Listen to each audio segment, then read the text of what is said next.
I will never figure out how this shirt works. Hey guys, what's up? Welcome back to another video. My name is Megan Tennant, and today we're talking about Avengers. Because, you know, those keywords are good and dead now, so now's a great time to talk about it. There are no Endgame spoilers in this video, but there are lots of Infinity War spoilers, so be warned. Sometimes I'm like a whisper in a riot, but I grow stronger, keep it.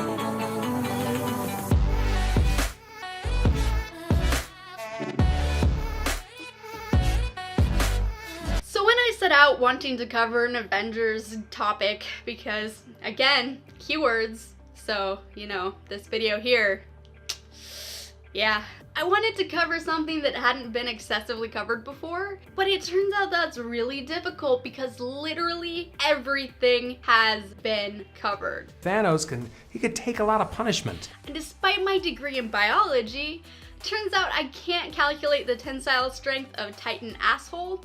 And also that's been covered too. But I finally think I found something, and if you've seen this covered somewhere else, don't tell me in the comments down below, just let me have this. So the trolley problem is a morality, ethics focused thought experiment, and its modern version was first proposed by the British philosopher Philippa Foot, and that was back in 1967. That's when you know you've read a script too many times, is when you start remembering dates.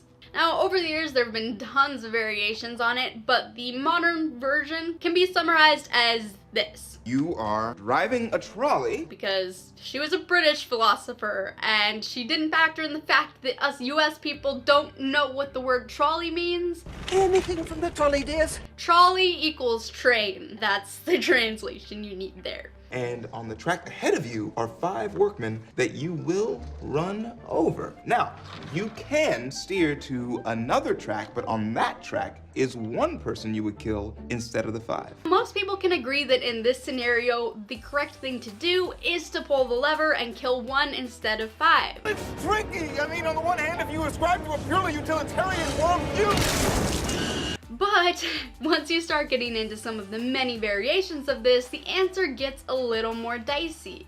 And that's where things get interesting. So for the context you'll need for this video, you'll need to know a just tiny handful of popular variations. The first one is loved one on the tracks, which is the exact same as the first variation with the exception of the single person on the track being replaced by someone you love. Another variation is called, don't hate me, I didn't name this. It's called Fat Man on the Bridge, and in this variation you are standing on the bridge and the trolley is headed towards the 5 people. You have the option to push a very large man off of the bridge into the path of the trolley, which would stop it. Now, in this one, people tend to answer a little differently because the blood is more on your hands than in the case where you're just pulling a lever. And then we have a couple non-trolley variations, maybe created by people in the US who don't know what the hell a trolley is. And these are things like the surgeon, where these 5 people all need organ transplants or they will die. Eleanor's perfectly healthy. Chidi, do you want to slice her open and use her organs to save the 5 sick people? So most people agree that in this scenario, it is not okay for the doctor to kill the 1 person to save the 5. Okay. Tell their families. What? Did you save his life? He was working, and a really bad man ran him over with the trolley. Oh, come on. So that's why this is just such an interesting thought experiment, is the question of why answers vary so much when the core of the problem is the same. So this is a problem that comes up across all sorts of media, especially TV shows and movies and books where we have gray area characters, because this is just a question that's overall a gray area. Why don't you just tell me the right answer? Well, that's what's so great about the trolley problem is that there is no right answer. Avengers Infinity War was in a very unique position where they had 13 movies leading up to this. So the characters are already built. That gave them the freedom and extra screen time to explore a whole range of trolley problem variations. So I wanted to cover each trolley problem variation that the Avengers Infinity War covers in the movie. So first things first, we have Oblivious loved one on the tracks. So in this scene, we have Thor tied down on the tracks. Now, Thor doesn't think that there's a lever in the trolley, but Loki knows better. The trolley is on the path to hit the 1, and Loki has the decision to pull it towards the 50% of the universe. Most of us would agree, not the right exact move. But because of his love of his brother, he pulls the lever. His decision could have also been influenced by the fact that he thought that the Hulk would be able to derail the trolley. We have the Hulk. I'm imagining all these scenarios in my head and it's actually really funny. So the next one is consenting loved one on the tracks. So in this scenario, we have Gamora behind the lever and Nebula is tied to the tracks. So this is the scene where Thanos. I'm just gonna pick one and go with it. This is the scene where Thanos is threatening to kill Nebula unless Gamora reveals the location of the orange stone, the soul stone? Mind stone. Is the one in Vision's head a soul stone or a mind stone? That's an existential question right there. The stone being guarded by the Red Skull guy. I really sound like a Marvel fan right now, don't I? Like, nerd over here. And Nebula is tied to the tracks, begging Gamora to just let the trolley hit her. And Gamora has access to a lever that would switch the tracks over so that the trolley instead hits 50% of the universe. From the outside, we're all thinking, don't pull the freaking lever, just let Nebula die. But as we know, emotions guck up our minds, and so Gamora makes the choice of pulling the lever, and so the trolley goes towards the 50% of the universe. Next up, we have fatally wounded fat super Samaritan on the bridge. I'm questioning my logic in these names. In this scene, we have Gamora on the planet with Thanos. And at this point, she knows that all Thanos has to do to get the stone is to push her off the cliff to her death. So the trolley's headed towards 50% of the universe, and she is a fat person on the bridge. And she has the option to be a super Samaritan and throw herself into the way of the tracks to try to stop the trolley. So that's what she does. It takes a lot more power of will to be the one physically ending your life. But on the flip side of things, Gamora knows her death is inevitable. So her choosing to stab herself has slightly less value because of that. The sort of flip side of this is non-consenting fat loved one on the bridge. So in this situation, Thanos, in his mind and in this specific context, can push a fat Gamora off of the bridge into the path of the trolley to stop it hitting 50% of the universe. Because remember, from his context, he thinks that killing 50% of the universe is saving the other 50%. And if he doesn't do anything, 100% of them will die. But she's begging him not to push her. And it's mostly this lack of consent that makes Thanos the villain in this variation. So again, this really at its core boils down again to killing one person to save 5. But because of the little details surrounding the situation and the context, he becomes the villain and his choice is wrong. This next one is really interesting. This next one is sick gambler and science researcher on the track. So this is our scenarios surrounding Doctor Strange. Stop! Spare his life, and I will give you the stone. Now, some people mistakenly thought that Doctor Strange gave up the time stone because friendship and love and magic and rainbows and stuff. That is actually not at all the case, because Doctor Strange saw every possible future. How many did you see? 14,605,000. How many did we win? 1. And he knows how that one situation plays out. So from his decision, we can infer that that one situation involved Iron Man. Which, come on, statistically, guys, only one. But to boil this down into the trolley problem, we have Doctor Strange on one set of tracks with 4 other people. Now, Doctor Strange has access to a lever that could switch the tracks. Currently, the trolley is headed straight towards a single person on a different set of tracks. Now, with that context, you immediately think, just let it hit the single person and save the 5. But then we add in a little bit of spice to it. That single person is a cancer researcher who's on the verge of curing cancer. And the 5 people on the other track all have terminal cancer. Well, actually, 50% of them. So like maybe one has cancer only in his lower half, or maybe his upper half, or maybe it's split down the middle, and that's not a thing, but let's pretend that's a thing. Also, they are a bit further down the track. So the way Doctor Strange sees it, if he lets the trolley hit the scientist will die. And then in a couple months, all of the people on the current track, him included, will be dead. But if he presses the button and switches the trolley over to their track, they might die. But given they're further down the track, it's possible the trolley would have slowed down enough by the point it hits them that they don't die. Then having the scientist alive means they'll get the cure to cancer and they'll be able to then avoid that life threat. And now to the only two variations that are duplicated. So both of these fall into the exact same category, which is consenting, immobile, fat loved one on the bridge. Just bear with me. Did I even get all of the title in there? Consenting, immobile, fat loved one on the bridge. Yes. So the first place we see this play out is with Peter Quill and Gamora. Star-Lord, man. Legendary outlaw.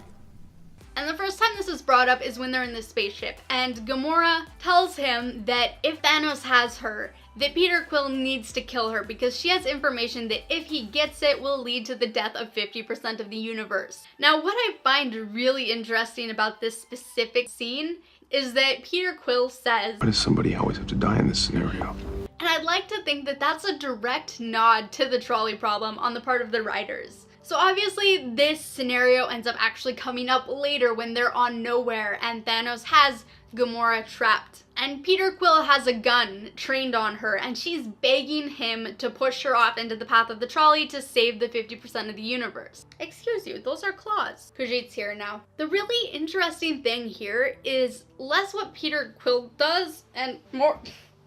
and he's gone. So the really interesting thing here is actually how Thanos reacts to the situation. Thanos obviously knows he's got his fancy glove, gauntlet?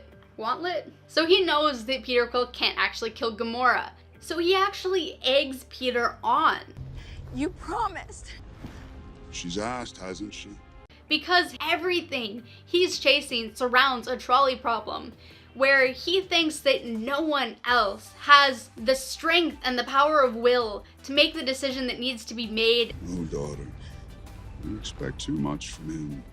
He's just very interested to see if Peter has what it takes. And Peter actually pulls the trigger. And that's when we get this very interesting line from Thanos right before he exits stage back into a cosmic magic hole, you know, as actors do. I like him. Because in the end, Peter Quill did make the hard decision. Peter Quill could have waited to see if he could rescue Gamora or if there was another solution, but he didn't. He pulled the trigger right then when he had the chance. And that's something that Thanos respects. And then we get the mirrored variation of this, which is Vision and the Scarlet Witch. Now obviously Vision has a Infinity Stone right smack dab in the middle of his forehead. Kinda hard to miss. He knows that all he has to do to save 50% of the universe is to die. And like any good hero person, he tells them to kill him. Its molecular integrity could fail. And you with it. That's too high a price. We don't trade lives, Vision. Captain, why is this any different? Because you might have a choice. They want to wait until there's no other choice but to kill him before they do it. So basically the trolley is hurtling towards the 5 people, or 50% of the universe. Vision is an immobile fat man on the bridge, and he's asking them to push him in front of the trolley, but the trolley is still a long way off, and there could potentially be other solutions to stop it. So they wait, and the trolley gets closer and closer and closer, and other people start trying to stop the trolley by throwing themselves in its path. But they aren't a fat man, they can't actually stop it, so they just die. But still, they don't push Vision off of the bridge. And then we get to the final scene. And finally, now that the trolley is right under the bridge, that's when she decides to push Vision off the bridge. But of course, by that time, it's too late. Vision lands on the tracks and still dies. But because she didn't push him soon enough, he doesn't stop the trolley, and it still hits 50% of the universe. I'm beginning to think we should have stayed in bed. What's so very interesting about this scenario is that this is what Thanos is trying to prevent in his variation. Let me explain. By going straight into Thanos' own variation of the trolley problem, which is the core plot of this entire movie. So let's say there's a team building a train track out in the middle of nowhere because reasons. Like, let's say they're building a trolley system on Mars because, you know, those Mars colonizers need a trolley system. So Thanos is the manager in charge of them. And they have just enough food to last until the next shuttle arrives. And then bad luck strikes and mutant bunnies attack. Look, I had to Photoshop this for another video, so I'm just going with it. So the mutant bunnies get into the supplies and they consume 50% of the food. And the railway workers can't eat the space bunnies because, I don't know, they're radioactive. Now there's enough food to keep half of them alive until the next shuttle arrives with more food and can take them away. So 5 of his workers are working on one track and 5 on the other. And he can push the trolley and it will hit the divide in the tracks and it will go a random direction and hit a random 5 people. If he doesn't push it, the way he sees it, all of them will die. But here's the thing, only 50% of the food was eaten. So, given a little bit of hunger and discomfort, Thanos could have still waited and 5 people still would have survived at the end. But he has zero faith that a solution could come, so why let those 5 people suffer discomfort? And it's this preemptive move that puts him in the role of the villain. It's this that makes us view his entire worldview as a misbelief, because the hero thing to do is to wait until there's no other option but to kill. But the villain move is to not think enough about the lives to want to hesitate. What makes this then so vastly interesting is that by waiting until the last second, the Scarlett Witch fails. Whereas Thanos taking the preemptive move. Your planet was on the brink of collapse. I'm the one who stopped that. Do you know what's happened since then?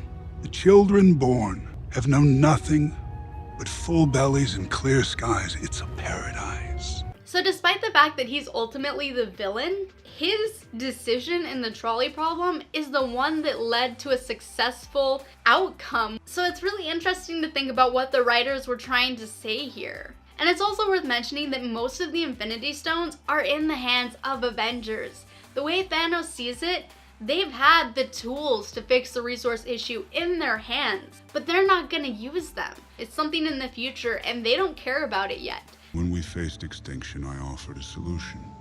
Genocide. They called me a madman, and what I predicted came to pass.